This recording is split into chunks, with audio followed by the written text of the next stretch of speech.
Good morning, Germantown Elementary. Günaydın is good morning in Turkish. Can you try it? Günaydın.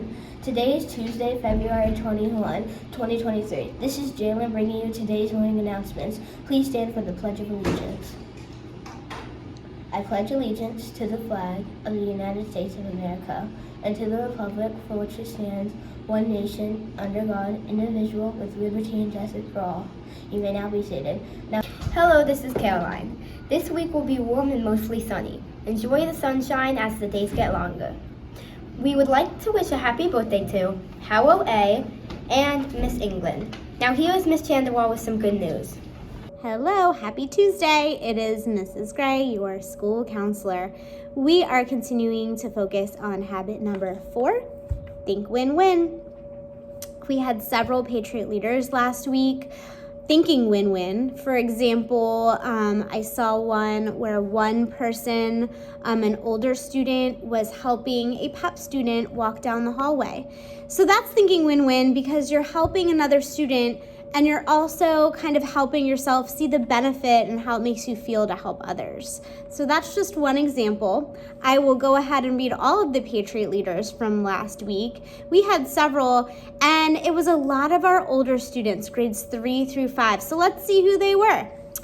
For habit number 1, be proactive, we have Nate E. in 5th grade. For habit number 4, think win-win, our focus habit, we had Sydney S. in 4th grade, Jordan F. in 5th grade, Jalen J. in 5th grade, Esteban or EJB in 5th grade, Evelette CG in 5th grade. For habit number 7, sharpen the saw, we had Nathan T. in 3rd grade and Aubrey CR in 3rd grade. And for secret habit number 8, find your voice and inspire others, we had Alma Mia C. in 4th grade, Mary T. in 4th grade, Glory K. in 5th grade, and David M. in 5th grade. Great job, everyone. So this week we are going to continue to focus on restorative justice. What is it? How do we use it at school and in our everyday lives? So every week I've been showing you these questions, these restorative questions that we ask when there may be a problem or a conflict and we need to work through it in a healthy way. So last week I focused on number 1, what happened?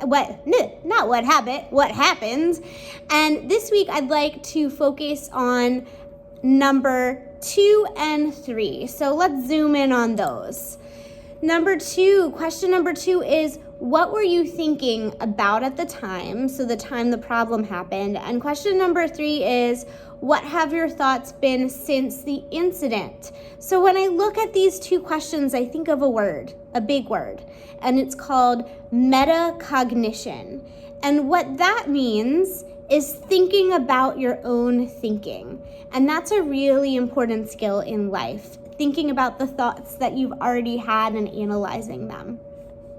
So some of our 4th and 5th graders know when we did a self-assessment in our counseling lesson this past month, that was an area of strength that you can have, is really being good at thinking about your own thoughts and how they pan out and reevaluating and all of those things.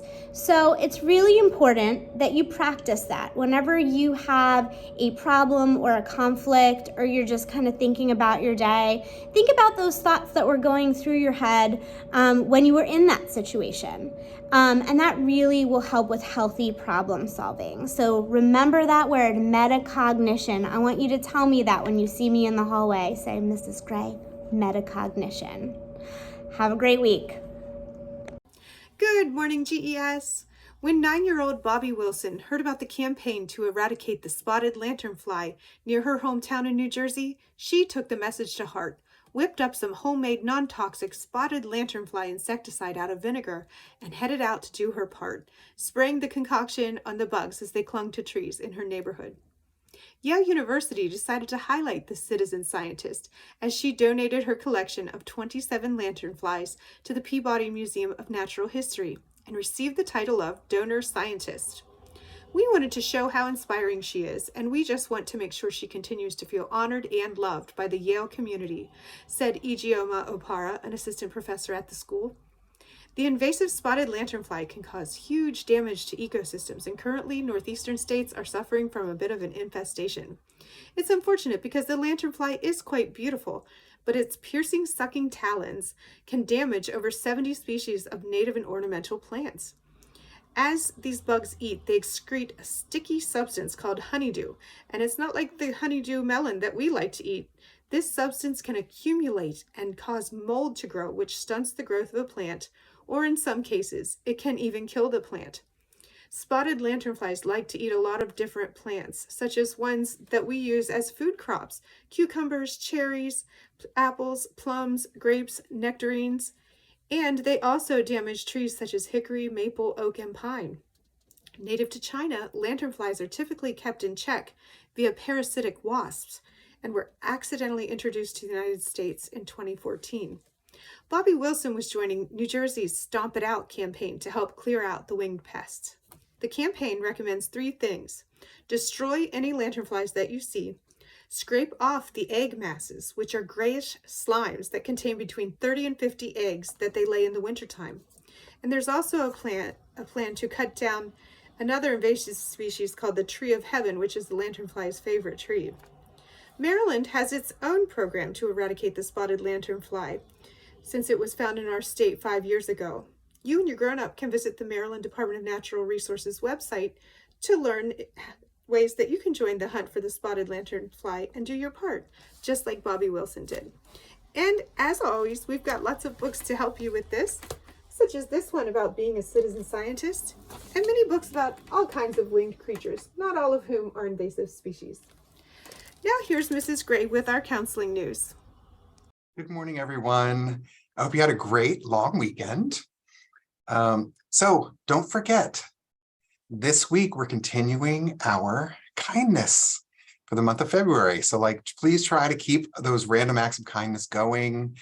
It makes everyone feel so good and positive to keep the kindness moving along at our wonderful GES.